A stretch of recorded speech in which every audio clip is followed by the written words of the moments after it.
Dégustation littéraire.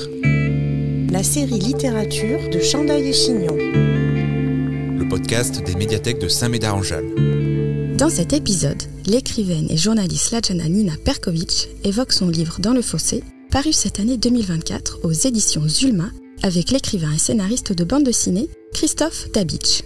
Cette rencontre se déroule à la médiathèque de Saint-Médard-en-Jalles dans le cadre du festival Lettres du Monde et de la quinzaine de l'égalité et de la diversité. Écoute, c'est Chandail et Chignon, le podcast des médiathèques de Saint-Médard-en-Jalles. Ce livre, Dans le fossé, qui est publié aux éditions Zulma, qui est traduit, comme vous le précisez, du serbo-croate. On en parlera aussi, parce que c'est une langue qui officiellement n'existe plus. Il n'y a plus de serbo-croate, il y a du serbe, du croate, du bosniaque, du macédonien, du slovène, voilà, il y a plusieurs langues. Mais bon, c'est une volonté de votre part de dire que ce livre est traduit du serbo-croate, donc on en discutera. Il est sorti il y a 5 ans en Bosnie, en pleine pandémie Covid. Le premier jour Le premier jour, voilà. Donc ça, c'est le premier jour de la pandémie. Mais heureusement pour ce livre, vous avez obtenu la mention spéciale du prix littéraire de l'Union européenne en 2022, ce qui a permis au livre d'avoir une deuxième vie, on va dire. Donc dans le fossé, ce récit commence précisément dans un fossé, quelque part en Bosnie, où se trouve votre narratrice, donc qui est une jeune femme qui d'une certaine façon, on va dire, est résignée à ne pas vivre la vie qu'elle aurait pu vivre si elle avait eu une autre nationalité, qu'elle soit américaine ou scandinave. C'est une jeune femme qui est oppressée par sa famille, qui ne se voit aucun avenir, qui préfère regarder des séries policières, mais qui ne se révolte pas, qui est plutôt indifférente, mais peut-être qu'elle se protège un petit peu aussi de son environnement comme ça. Alors votre narratrice n'a pas de prénom, mais elle va être forcée par sa mère, qui est très énergique, comme un certain nombre de femmes qui sont présentes dans votre roman. Sa mère qui s'occupe de tout. Le père, lui, il est écroulé dans un fauteuil depuis la fin de la guerre et de la fermeture de son usine. Et donc, votre narratrice va devoir représenter la famille à un enterrement, l'enterrement d'une tante, parce qu'évidemment, il y a une question d'héritage. Donc on l'a dit, voyage ou road trip bosnien, on est après-guerre, je le redis, et pour donner le ton un petit peu, pour vous citer, page 15, vous dites qu'en fait, si on parle de ce voyage, tout ressemblait, ou la réalité, tout ressemblait plutôt à un trajet infini dans un autocar de merde sur des routes défoncées. Donc voilà, donc votre livre s'ouvre un petit peu comme ça. Et alors, avant de parler un petit peu, de faire la discussion entre nous, est-ce qu'on peut commencer peut-être par lire dès maintenant, si ça vous convient. Pas, oui. Comme ça, on va lire en duo un peu, comme ça vous entendrez le serbo-croate et puis le français. Une langue qui n'existe plus. Morala sam prepješačiti pola grada. Račune za stan, znate ono, struja, odvoz smeća, grijanje, kablovska i tome slično, inače plaćamo u banci u našem naselju, ali njima je pao sistem ili tako nešto, pa su me uputili u njihovu centralu u drugom dijelu grada. I tako otišla sam u drugi dio grada, ušla u banku, a tamo je bilo više ljudi nego na stadionu u toku finala svjetskog fudbalskog prvenstva. J'avais dû traverser la moitié de la ville à pied. En général, nous payons les factures de l'appartement, vous savez, l'électricité, le ramassage des ordures, le chauffage, le câble satellite et ce genre de choses, bref. Nous les réglons à la banque de notre quartier, mais leur système informatique avait planté, ou un truc du genre, et ils m'avaient redirigé vers leur agence centrale, à l'autre bout de la ville. J'étais donc parti en expédition et étais entré dans la banque, bondé comme un stade, un soir de finale de Coupe du Monde de football. Da muka bude još veća, od 7 šaltera radila su tek 3, a ljudi su se toliko gurali da se više nije znalo gdje počinje i gdje završava red. Pokvario im se aparat za izdavanje rednih brojeva, onaj na kojem počiva civilizacija, pa je nastao pravi krkljanac. Ljudi su jedni drugima disali za vratom i psovali tiho, ali sa puno mržnje. Ja sam 3 djece rodila, radila sam se do zadnjeg dana sa stomakom do zuba, a ove današnje gospođe ne mogu ništa. Pištala je žena sa visoko natapirenim šiškama kada smo preko reda pustili trudnicu. A onda je druga potpuno sišla sa živaca kada je vidjela da preko reda puštaju čak i jednog čovjeka u invalidskim kolicima. Pa on je u kolicima, sjedi, šta imate ga puštati, gore je meni, imam proširene vene. Pour ne rien arranger, sur 7 guichets, seuls 3 étaient ouverts et les gens poussaient tellement qu'on ne savait plus où commencer et où finissait la queue. Leur distributeur de tickets de file d'attente, cet appareil sur lequel repose la civilisation, était en panne et c'était une véritable foire d'empoigne. Les gens se soufflaient à la gueule et juraient à voix basse, mais avec beaucoup de haine. J'ai 3 enfants, j'ai travaillé jusqu'au dernier jour avec un ventre jusque-là, mais aujourd'hui, ces dames sont en sucre, avait persiflé une femme à la frange choucroutée, quand nous avions laissé passer une femme enceinte. Puis une autre avait totalement pété les plombs en voyant qu'on faisait couper la file à un homme en fauteuil roulant. « Mais il est en fauteuil, il est assis, pourquoi vous le laissez passer? C'est bien pire pour moi, j'ai des varices. » Ljudi su se uskomešali umalo da izbije tuča, ali onda se pojavio ćelevi lik iz obezbeđenja i nazivajući nas otvoreno i bez ustezanja nekulturnom stokom, razdijelio nas je u 2 reda jer je 3. šalter u međuvremenu prestao raditi. Službenica je, pretpostavljam, otišla na zasluženu pauzu. Naravno, mene je dopalo da čekam u redu koji daleko sporije napreduje. U jednom trenutku sam se sjetila onog crtanog filma u kome Gustav radi za šalterom, a ispod stola drži čašu crnog vina, pa svaki put prvo umoči prst u vino, obliže ga i prevrne stranicu. Pomislila sam kako je velika vjerovatnoća da isto rade ove službenice i usta su mi se razvukla u blesavi osmijeh. Les gens s'étaient énervés, ça avait failli dégénérer en baston, mais ensuite le type chauve de la sécurité était arrivé et en nous qualifiant ouvertement et sans détour de pecnos mal élevés, il nous avait répartis sur 2 files, car le 3e guichet avait entre-temps fermé. L'employé était, je suppose, parti prendre une pause bien méritée. Naturellement, je me suis retrouvé dans la file qui avançait nettement plus lentement. À un moment, je me suis souvenu de ce dessin animé hongrois dans lequel Gustave travaille à un guichet et tient sous son bureau un verre de vin rouge et avant de tourner une page, il commence toujours par tremper son doigt dans le vin et le lécher. Je me suis dit qu'il était fort probable que ces employés de banque fassent la même chose et mes lèvres se sont étirées en un sourire stupide. Međutim, osmijesi u redu za plaćanje računa su tako neprirodna i sumnjiva stvar da me lik iz obezbeđenja, onaj isti ćelavi, pogledao ispod oka u fazonu šta se ti mala koji klinac smiješ, te mi se u momentu izbrisao i najmanji trag osmijeha. Nakon toga sam samo čekala i otpuhivala kao sav normalan narod. Kada je konačno došao moj red i službenica mi halapljivo istrgla novac iz ruku, osjetila sam se srećno i zadovoljno. Tortura je završena. Slobodna sam, bar do sljedećeg mjeseca. Cependant, les sourires dans la queue pour payer ses factures sont une chose si suspecte et contre nature que le type de la sécurité, le même, le chauve, m'a lancé un regard par en dessous, l'air de dire « Qu'est-ce que t'as à sourire, petite? C'est quoi ton problème ?» Et la plus infime trace de sourire a instantanément quitté mon visage. Ensuite, j'ai juste attendu en poussant des soupirs comme les gens normaux. Quand mon tour est finalement arrivé et que l'employé m'a avidement arraché l'argent des mains, je me suis sentie heureuse et comblée. La torture était finie. J'étais libre, au moins jusqu'au mois prochain. Donc voilà, donc c'était juste pour vous faire entendre un petit, à la fois la langue d'écriture et puis un petit peu le ton. Vous entendez, on va reparler. Il y a c'est un récit à la première personne avec une écriture aussi qui travaille l'oralité, puisque votre narratrice raconte, s'adresse à quelqu'un. Donc on va parler de l'histoire. Mais alors, il y a quelque chose qui est assez troublant et c'est que, et vous l'avez dit là, parce qu'évidemment Kusturica, le réalisateur, a durablement marqué l'imaginaire européen sur une image, une représentation des Balkans. Et donc en Serbie par exemple, les gens détestent Kusturica parce qu'ils ont l'impression que les Européens les voient comme des Roms, parce qu'ils ont l'impression que tout le monde c'est des Roms en fait. Donc il y a ce côté effectivement. Mais alors ce qui est étonnant, c'est que moi j'ai vu dans les critiques de presse qui ont été faites sur votre livre, on parle beaucoup effectivement de comédie burlesque, de satire sociale et d'une comédie féroce. Et alors est-ce que vous de votre côté, vous avez voulu écrire une comédie et comment vous expliquez la réception, le fait que ce soit pris comme une comédie? Maintenant, je voulais d'abord écrire une tragédie. Je voulais être une écrivaine sérieuse. Et j'ai écrit quelque chose de tragique. Et j'ai cru que les gens vont dire « Ah, comment elle écrit bien, comment elle a vraiment... » Et j'ai envoyé le manuscrit à mon éditeur en Bosnie. Au bout de quelques jours, il m'a rappelé pour me dire que c'était très drôle, qu'il a bien rigolé. Et je me suis dit, j'ai loupé quelque chose quelque part et je ne vais pas être prise au sérieux. Après, le livre m'a échappé un petit peu. Chaque fois, je répète que c'est très noir, que c'est une tragédie, mais les gens ne me croient pas, en fait. Beaucoup de gens, en fait, ils voient qu'il y a quelque chose de drôle, d'amusant dans tout ça. Et j'avoue, on rigole beaucoup, parce qu'en Bosnie, on aime bien rigoler. C'est pour ça, probablement, que qu'il y a on rigole, mais à la fin, on pleure beaucoup. Mais parce que vous disiez que, enfin, pour vous, dans votre esprit, c'est vraiment un récit, on va dire, vous utilisez ce mot, hein, post-apocalyptique. Donc, par rapport à cette histoire-là, qu'est-ce que ça veut dire pour vous, un récit post-apocalyptique? Moi, je ne voulais pas écrire sur la guerre. C'est pas mon histoire. D'abord, je ne peux pas écrire sur la guerre. C'est quelque chose qui, j'ai un problème avec ça.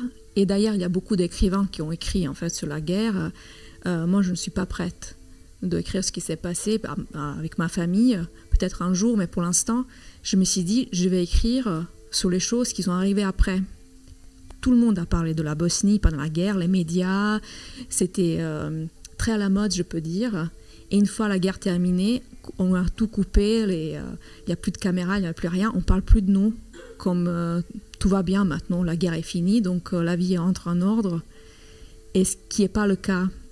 Et je voulais décrire ce monde d'après, ce qui arrive après une fois que la guerre est finie. Je voulais montrer qu'on a refait les bâtiments, on a refait les routes, les ponts, le pont de Mostar, vous savez, on l'a détruit, maintenant il est plus vieux et plus beau. Et c'était une blague, voilà. Non, c'est voilà. le fameux humour balkanique. Voilà, vous avez eu un exemple. Voilà, mais les vies, en fait, les vies brisées, on ne peut pas les reconstruire. Et je voulais montrer ça, en fait, dans mon récit, d'un monde d'après, où on essaye de continuer à vivre, mais c'est absolument pas possible. On essaye, mais c'est pas une vraie vie. Et je voulais montrer ça. Je voulais aussi montrer que ce sont des hommes qui font la guerre et que les femmes, ils nettoient après. Voilà, ça aussi, j'ai essayé de montrer, mais personne ne voit pas ça. Voilà. Juste pour pas finir, mais sur cette histoire d'humour, de comédie, parce que des fois on dit, selon les lieux, bon là on parle de l'humour british ou de l'humour ceci, de l'humour cela, etc. Et donc vous disiez en Bosnie ou dans les Balkans, on rigole beaucoup puis on pleure à la fin. Donc comment qualifier un petit peu cet humour et qui est aussi quand même très lié à un contexte, quoi, à une histoire. J'aime bien, vous avez mentionné humour british.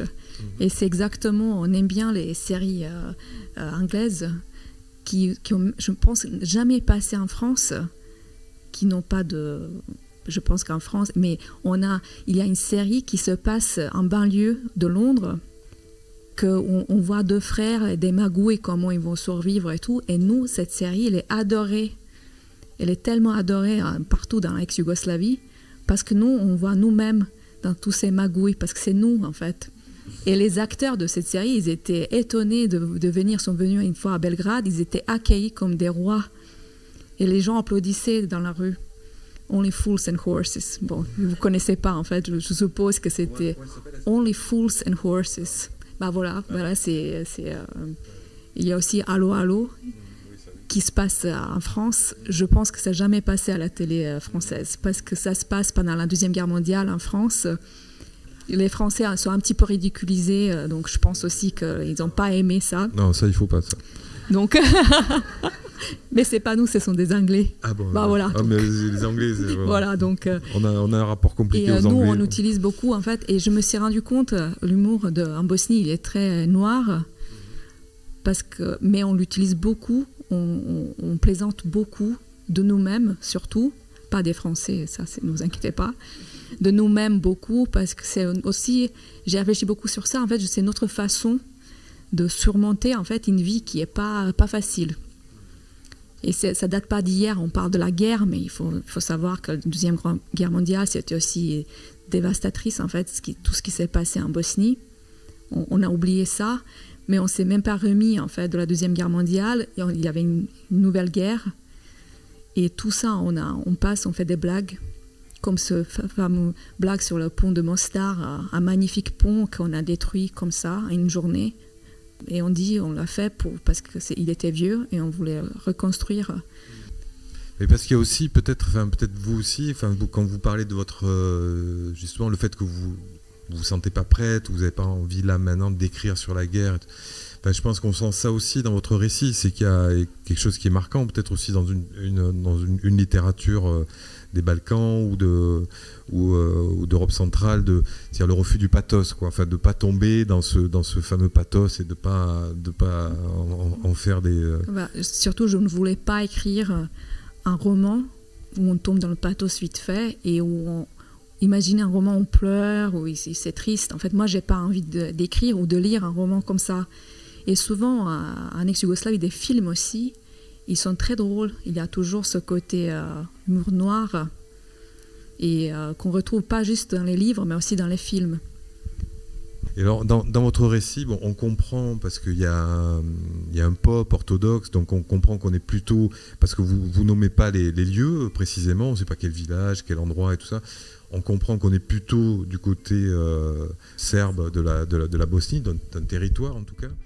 Alors, est-ce que, là j'en viens à la question un peu d'histoire, est-ce que vous pouvez nous décrire un petit peu, parce que je sais que c'est très compliqué, la situation géopolitique et administrative de la Bosnie-Herzégovine. Donc pour qu'on comprenne un peu quand même le contexte dans lequel se déroule votre histoire, même si vous ne décrivez pas précisément, et que c'est ce que vous dites aussi, c'est-à-dire ça se passe là, mais ça pourrait se passer dans un autre ailleurs en Bosnie-Herzégovine. Enfin, c'est pas... Mais je ne sais pas si vous avez toute la soirée... Non, mais disons qu'on... Voilà, parce que c'est compliqué. Oui.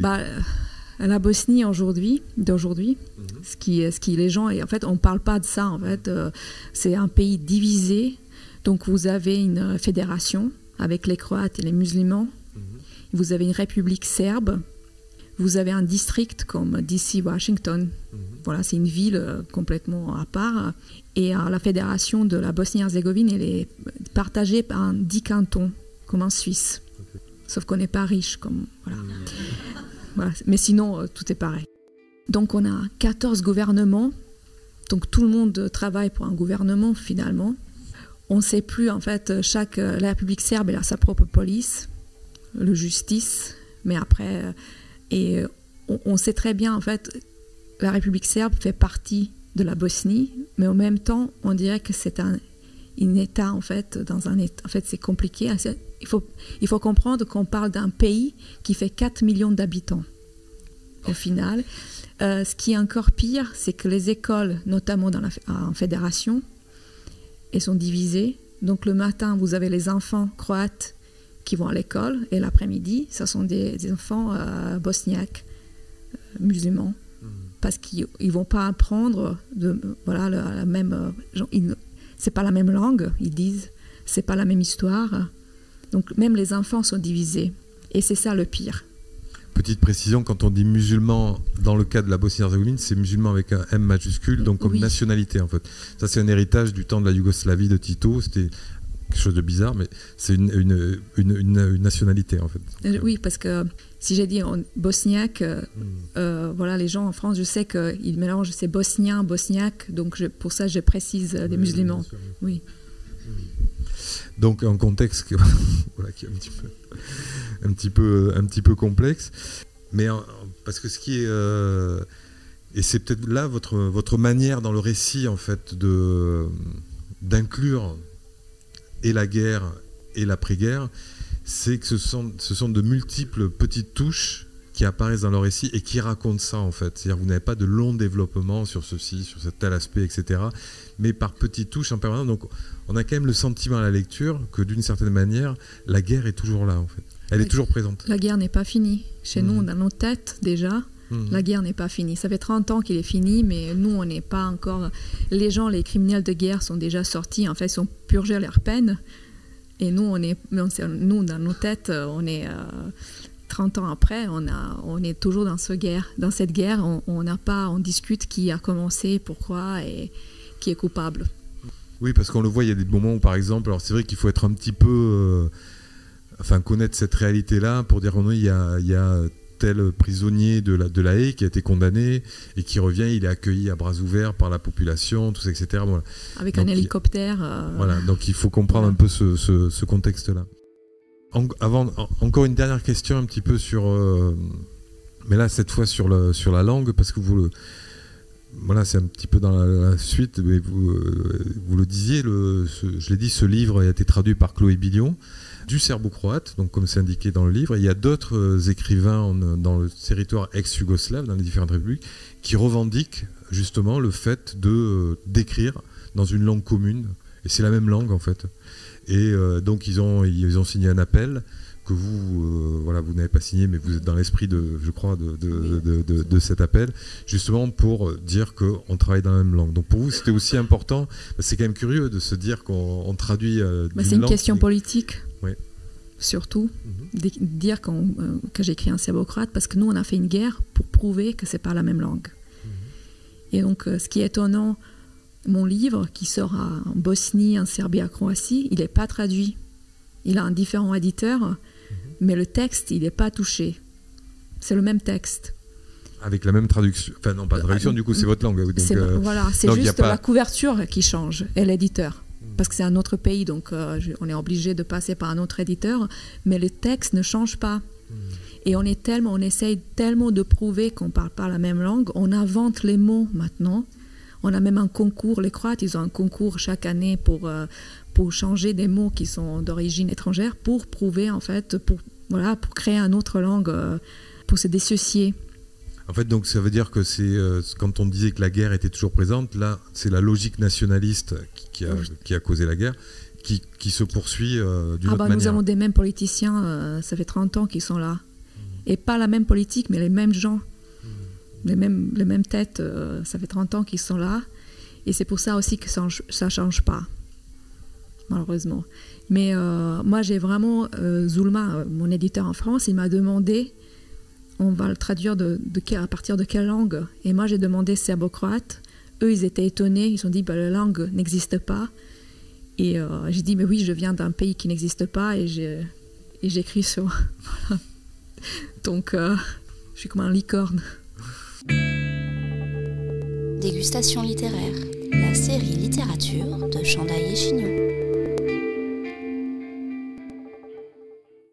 Alors, je reviens donc là au récit. Je disais que votre jeune narratrice n'a pas de prénom, et c'est vrai que j'ai déjà dit certaines choses sur elle, comme ça, hein, mais on a l'impression aussi qu'elle est un peu transparente, quoi, aux yeux des autres, quoi. Enfin, on la calcule, comme on dit, pas trop, on la considère pas trop, et de fait, au début, elle est dans le fossé, mais parce que ça, c'est une manière aussi, je pense, symbolique aussi, c'est une écriture très concrète, de la faire gire dans un fossé, mais évidemment, derrière, il y a une dimension symbolique. Qu'est-ce que vous y mettez dans cette jeune narratrice Moi, j'ai commencé ce roman, j'habitais à Paris à l'époque, et je trouvais la Bosnie, surtout les jeunes gens en Bosnie, je ne le comprenais pas. Pour moi, quelqu'un qui est jeune, pour moi, c'est quelqu'un qui souhaite la révolution, en fait. On est porteur de changement. Et les gens en Bosnie, ils étaient absolument pas... en fait, ils ont envie de rester soit à la maison, de vivre avec leurs parents, soit ils rêvent de partir en Allemagne.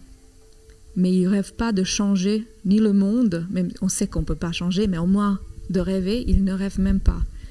Et moi, je trouvais ça tellement triste, et ça m'a révoltée, et je voulais écrire, en fait, je voulais une narratrice qui représente la nouvelle génération. C'est pour ça on a sa mère, sa tante d'une autre génération, et qui porte tout. Et les jeunes complètement effacés, ou effacés d'une façon, en fait, ils sont juste... moi, ça me choque toujours. Je me dis, quelqu'un qui est jeune, il se révolte contre ses parents. Voilà, quand on est jeune, c'est comme ça, on passe par et ça n'existe pas en Bosnie. Et quelquefois, j'ai l'impression qu'ils sont plus attirés par le patriarcat, par des valeurs anciennes que leurs parents, et même les grands-parents. Donc je voulais décrire ça, et je me suis dit, je suis partie en France, je voulais partir, moi, je rêvais de partir, je suis partie, et je me suis dit, ce personnage, c'est moi si j'avais resté en Bosnie. Donc je suis partie de ce constat. Mais est-ce que parce qu'après, quand on écrit à la première personne avec un personnage, vous venez de dire le lien possible qu'il y a avec vous, mais parce que ce personnage, c'est pas le problème de dire sympathique, pas sympathique, mais il est, on s'y attache aussi difficilement, quoi, parce que c'est un anti-héros. Au final. Oui, c'est ça, c'est un anti-héros. Elle est quasi indifférente aussi à beaucoup de choses qui l'entourent. Enfin, et ce qui donne aussi, je pense aussi parfois le décalage humoristique, c'est que elle regarde tout ça comme une entomologiste, ou elle regarde tous les êtres autour qui s'agitent. Mais pour tout ce qui arrive, ça passe à côté d'elle. En fait, elle veut juste rentrer chez elle. C'est tout simple. Elle n'arrive pas. Mais elle est obligée. Souvent, on se demande pourquoi elle écoute sa maman Pourquoi elle ne peut pas dire non? Parce qu'elle n'est pas si jeune. Elle a dit que on ne sait pas quel âge elle a, mais elle a dit qu'elle n'a pas réussi à finir ses études. Donc elle est dans les vingtaines. Et pourquoi elle écoute sa maman toujours? Pourquoi elle ne peut pas dire non? Elle ne peut pas parce qu'elle ne travaille pas. Parce qu'elle habite chez sa mère et elle vit grâce à son argent. Donc c'est difficile de dire non à quelqu'un qui nous nourrit. C'est aussi, en fait, parce qu'en Bosnie, les jeunes, ils restent vivre avec ses parents jusqu'à l'âge pour toujours. Et les parents, même, ils construisent des maisons, ils construisent un étage au-dessus pour les enfants. Comme ça, ils restent, ils ne vont pas bouger. À l'époque, peut-être, c'était intéressant, mais ça devient invivable à un moment donné. Parce qu'en plus, dans votre récit, parfois, vous prenez vous-même, et là, je pense qu'il y a quelque chose dans l'écriture entre la narratrice, celle qui raconte, et l'autrice qui est là, parce que la narratrice se met aussi en scène en mettant à distance un petit peu, justement, c'est les stéréotypes balkaniques, quoi, qu'on trouve dans le récit. Enfin, voilà, on parlait de Kusturica, on parlait sur des réactions ou des actions type des... Donc parfois, où il y a un jeu comme ça entre la narratrice et l'autrice qui, elle raconte aussi une histoire, quoi. Elle est aussi une autrice d'une certaine manière. Et j'aime bien parce que les gens me demandent si c'est vraiment comme ça en Bosnie. Et j'ai dit, avant je remarquais pas qu'on est si fou en fait. J'habitais là-bas, pour moi c'était normal de vivre comme ça.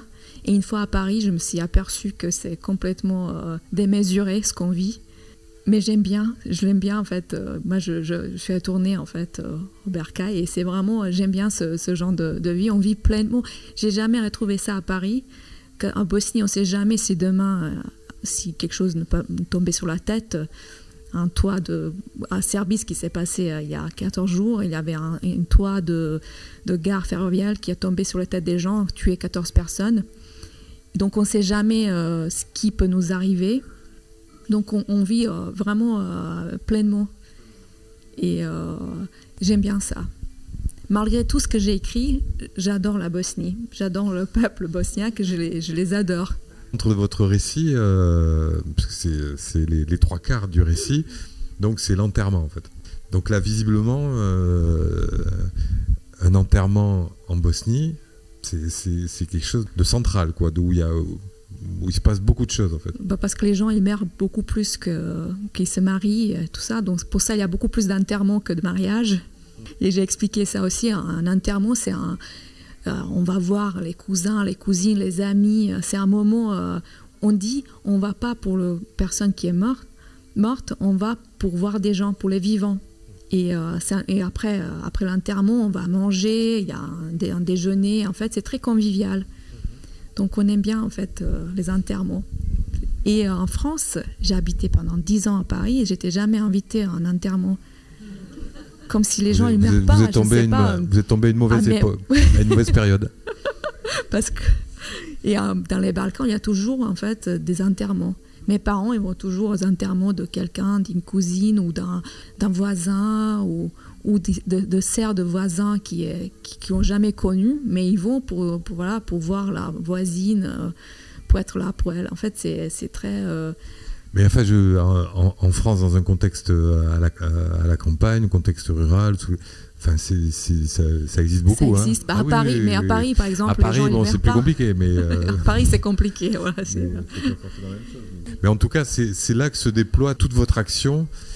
Et je pense que c'est pareil, quand je disais que votre narratrice dans le fossé, là, le fait de prendre cet enterrement, symboliquement aussi, il y a beaucoup de choses qui passent dans le récit par le biais de cet enterrement. En fait, toutes les aventures, toutes les relations entre les gens, toutes les jalousies, toutes les questions d'héritage, il y a tout qui se règle. J'ai tout mis dans 200 pages sur 200 pages. Il y a tout qui se règle là. Alors je disais, cet enterrement, donc c'est une tante, la tante Stana, qui est morte étouffée par un morceau de poulet. Et le problème, c'est que maintenant, les éditeurs vont vous demander d'écrire absolument des comédies et ça va vous bloquer, ça va être un problème. Vous allez vouloir faire une comédie et là, ça va. Mon prochain roman, je me suis dit, les gens vont pas l'aimer en fait. Voilà, j'en suis sûre. Je pense qu'ils vont pas rigoler. Ah. J'espère, moi je sais pas en fait. Donc je disais, il y a une grande galerie de personnages en fait. Voilà, je cite l'oncle Stoyan, l'oncle Radomir, l'oncle Loire, la tante Mileva, la fausse copine Mina, le Pope et la Popesse. Enfin voilà, il y a tout ce monde-là autour de l'enterrement et de la question de l'héritage. Mais quelle est la place des femmes et la représentation que vous faites des femmes? On disait en introduction que vous avez travaillé de manière journalistique aussi sur la place des femmes dans différents pays. Donc là, d'abord dans votre récit, parce que c'est quand même votre récit est marqué par 2 personnages. Maintenant, c'est devenu presque un cliché de parler des femmes fortes et tout ça, etc. C'est devenu un truc où tout le monde dit ça un peu maintenant. Mais bon, là, il se trouve que la tante Mileva et la mère, elles sont extrêmement énergiques, quoi, on va dire. Elles s'occupent vraiment de tout, quoi. J'ai commencé, en fait, je savais que les femmes vont être fortes, mais les femmes de la génération de ma maman, parce que j'ai une copine qui m'a un jour, elle m'a raconté que son père, il a fait la guerre, il est retourné de guerre et c'était un homme brisé. Il a resté, il ne parlait que de jours où sa vie s'arrêtait. C'était tout le temps ça, sauf que la vie ne s'est pas arrêtée. Donc elle et sa sœur, ils étaient toujours encore à l'école. Il fallait nourrir la famille, il fallait envoyer à l'école, acheter les habits. Et c'est sa mère qui a assuré l'après. Et donc à partir de cette histoire, j'ai essayé de montrer en fait les femmes de Bosnie. Les femmes qui finalement, grâce à elles, que la société fonctionne. Mais aussi... Moi, dans ma vie privée, j'ai grandi avec ma grand-mère, qui était un soldat, un officier de Tito, pas dans la résistance, 12e guerre mondiale. Donc j'ai vécu avec cette femme qui, à 16 ans, a échappé d'un camp de concentration. Donc moi, je me suis dit toujours, moi, à 16 ans, je n'étais pas prête à faire des choses comme ça. Mais elle y était, donc c'est elle qui m'a... J'ai passé toute ma vie. Le matin, on se réveille, mes parents ils partent au travail. C'est ma grand-mère qui fume, elle boit son café, elle me raconte l'avancement de division 7 sur les Allemands qui arrivent. Et, voilà, et j'ai écouté ça, j'étais nourrie en fait à des histoires de la guerre et des femmes qui combattent en fait et qui ne sont pas moins fortes ou moins représentées dans la vie. Et ma mère qui travaillait toujours, en fait j'étais toujours entourée des femmes fortes. On dit femmes fortes, mais les femmes qui travaillaient, qui se battaient dans la vie. Et ça se voit, je pense, dans mon récit. Et mes nouvelles, qui n'étaient pas traduites, en fait, il y a 12 histoires. Et dans chaque, on voit des femmes. Ce sont des histoires des femmes. Des femmes. C'est pour ça que les nouvelles, ils ont eu beaucoup plus de succès que le roman, je pense, dans Ex-Yougoslavie. Parce qu'il y a beaucoup de femmes qui lisent, en fait, des livres, beaucoup plus que les hommes. Et c'est eux qui m'ont donné l'envie de continuer à écrire, parce que j'écris sur les femmes et la façon dont j'ai décrit en fait la condition féminine, et c'était bien en fait reçu en ex-Yougoslavie. Parce que c'est aussi vous parliez des hommes qui ont fait la guerre, etc. Les femmes étaient dans la guerre, étaient les victimes aussi de la guerre évidemment, et donc c'est la grande souffrance qu'il y a eu aussi pendant et après la guerre. Souvent les femmes on les demande pas s'ils vont faire la guerre ou pas. Les enfants non plus d'ailleurs. Les victimes de la guerre, ce sont les femmes et les enfants. On les demande pas, mais ils sont là. C'est pour ça que j'ai dit je vais pas parler de la guerre. C'est pas mon histoire. C'est ce qui m'intéresse, qui arrive après. Mais oui, pour l'instant vous êtes là, mais c'est vrai que c'est plein de ce qu'il y a eu avant. Votre histoire, votre après, évidemment. On peut pas écrire après si on voit, il y a un petit côté de... Mais c'est pour ça que le portrait des hommes aussi est assez terrible quoi, dans votre livre. Parce que l'alcool aussi joue un rôle très très grand dans votre récit. Quoi. L'alcool est très présent. C'est vrai, j'ai un petit peu exagéré en fait. Et c'est pour ça, il y avait à Paris, quelqu'un qui m'a demandé si vraiment on est tous des alcooliques. Et je dis mais non, pourquoi? Il m'a dit mais c'était dans votre livre. Je dis mais non, mais c'est la fiction. Hein. Même en Bosnie, il y a aussi des gens évidemment pour qui la guerre a été bénéfique, c'est-à-dire qui ont réussi. Donc ce qu'on appelle soit les profiteurs de guerre, soit les constructeurs de l'après-guerre, ou ceux qui sont liés d'une manière ou d'une autre aux partis politiques. Et là aussi, c'est assez caractéristique parce que il y a deux aspects qui sont développés dans votre livre, mais aussi vous passez, quoi. Enfin, comme si c'était tellement intégré dans la réalité que vous n'avez pas besoin d'écrire très longuement là-dessus. C'est-à-dire à la fois sur la corruption d'un côté, et de l'autre, quand je parle des profiteurs de guerre, par exemple, pour vous donner juste une idée de la manière dont ça passe dans le récit, c'est à tel moment, tel conducteur d'une Audi dernier cri a percuté la Golf populaire yougoslave ou une Jeep, etc. Et il y a eu tant de morts, mais bon, sans doute il n'y aura pas d'affaire, il n'y aura pas de procès. Donc ça passe aussi comme ça dans votre histoire, quoi. Ces gens-là, ils sont très présents aussi. On oublie toujours que la guerre n'est pas dévastatrice pour tout le monde. Il y a beaucoup de gens, beaucoup, mais il y a quand même pas mal de gens qui sortent de la guerre plus riches. Pendant la guerre, il y avait beaucoup de pillages, vous savez, il y avait l'armée, elle repousse en fait, elle vide un village, vide, je ne vais pas dire comment, de façon différente. Il y a des gens derrière qui vont piller les appartements et qui sont commencés comme ça. Et je pense qu'il y a dans mon roman, il y a un petit passage, en fait, j'ai mentionné ça, qui ont commencé comme ça, à vendre des frigos, qui ont volé, machin, et après, ils sont devenus des gens d'affaires sérieux. Mais ça commence comme ça, à petites échelles, après, et qui sont vendus l'arme, ou les armes, ou les gens qui ont trafiqué l'aide humanitaire aussi, c'est un classique. Si vous cherchez les idées pour le business, ça marche très bien. Donc il y a beaucoup de gens, il y a beaucoup de profiteurs de la guerre. Et ça se voit en Bosnie aujourd'hui. Vous arrivez en Bosnie, les traces de la guerre sont parfaitement effacées. Ce qu'on voit, ce sont des meubles, des bâtiments magnifiques, entre guillemets, tout s'écrit neuf. Vous avez des gens qui conduisent pas Audi, mais des voitures BMW, je sais même pas comment ça, c'est des voitures énormes, des gens très très riches. Et on se demande, tout le monde dit comment ils pouvaient gagner la vie, mais c'est l'argent sale en fait, parce que vous pouvez pas vous acheter des voitures comme ça, les appartements ça, si c'est pas l'argent sale, tout simplement. Donc il y a un effet de suspicion permanent sur beaucoup de gens en fait qui sont... On se demande, on voit quelqu'un de certain âge, on se demande où il était pendant la guerre. Qu'est-ce qu'il a fait pendant la guerre, on ne sait pas. Maintenant, tout le monde était cuisinier. Personne n'a rien fait. Ils étaient tous embarqués comme ça par hasard. Et on a jugé des criminels, en fait, des guerres. Mais on n'a jamais jugé en fait nos voisins, en fait des petits mains, parce que quelqu'un a donné des ordres, mais qui a fait en fait, on l'a jamais. Et je vois toujours en fait, je ne veux pas parler de ça en fait, des gens qui ont commis des choses horribles dans la ville où j'ai habité, et ils sont toujours là parmi nous. Ils n'étaient pas jugés, pas. Et si vous demandez pourquoi ils ont fait ça, ils vont vous dire parce que c'était comme ça, tout le monde faisait ça, et donc. Les gens comme ça, ils sont parmi nous, et il ne faut pas oublier que l'humain, il est très... demain, il peut être un voisin correct, et lendemain, il peut devenir quelque chose d'horrible.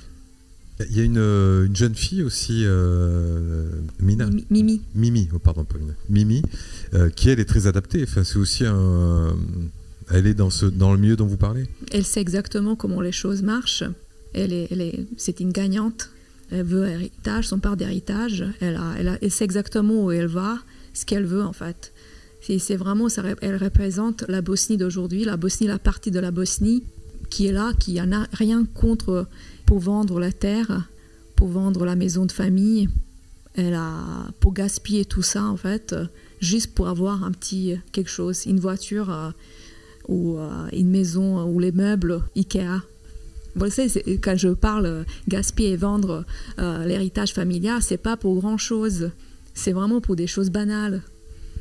C'est-à-dire qu'on a l'impression aussi que là, dans ce monde tel que vous le décrivez, il y a l'argent d'un côté, l'individualisme, ces deux dimensions qui sont extrêmement présente. Et ça aussi, je voulais parler de ça. Comme j'ai dit, mais personne ne s'est aperçu. Je voulais parler de la Bosnie, ce qui s'est passé avec nous après. Que nous, c'est une société, c'était très solidaire. Donc, pour quelqu'un vient vous réparer un chauffe-eau, ça va être votre voisin, qui est peut-être pas... c'est juste un homme qui a des outils. Donc, il va venir vous réparer le chauffe-eau. Vous avez des amis qui vont vous garder les enfants.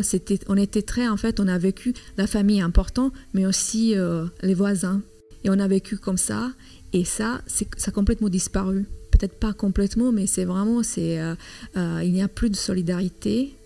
C'est chacun pour soi. Ils nous avaient vendu l'histoire que le capitalisme va nous sauver, que l'argent va nous sauver, que ça va tout changer, effacer, qu'on était nos vies en fait brisées. Une fois l'argent, on vend les terres, on vend nos usines et que tout va s'arranger. Ils nous avaient vraiment vendu ça comme un rêve. Donc tout le monde rêve d'avoir une télé énorme, des maisons et des voitures. Et c'est pas ça qui va nous sauver. C'est loin, loin de ça. Il y a aussi, vous en parlez, parce que peut-être que c'est aussi une caractéristique, vous parlez du doigt d'honneur en fait, qui est fait souvent régulièrement comme ça, et ce qui symbolise un petit peu par rapport au regard extérieur.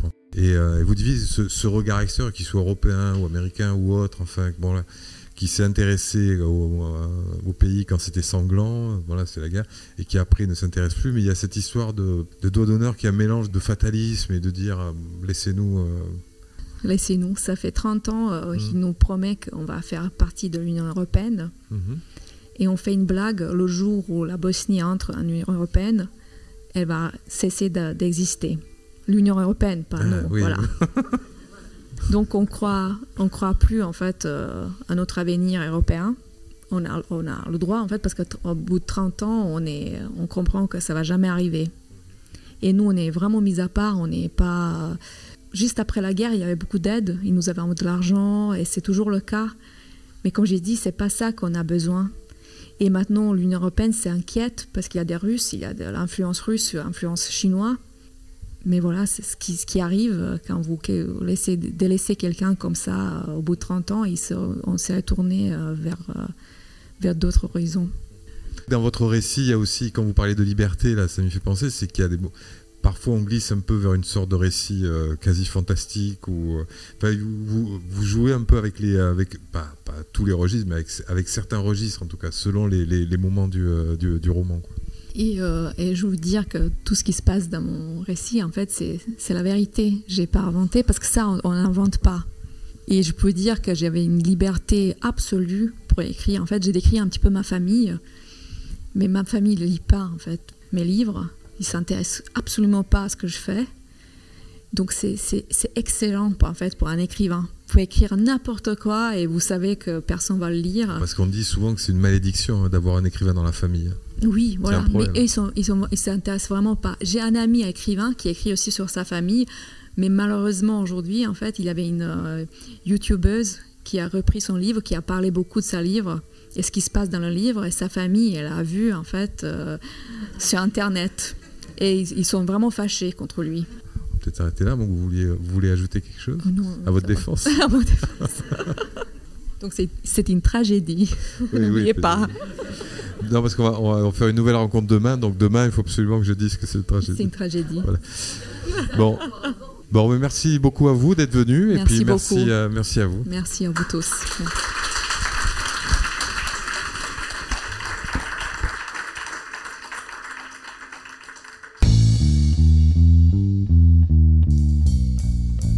Semez vos envies et cultivez votre curiosité en attendant le prochain podcast des médiathèques de Saint-Médard-en-Jalles. Abonne-toi. Dégustation littéraire. La série littérature de Chandaille et Chignon. Le podcast des médiathèques de Saint-Médard-en-Jalles.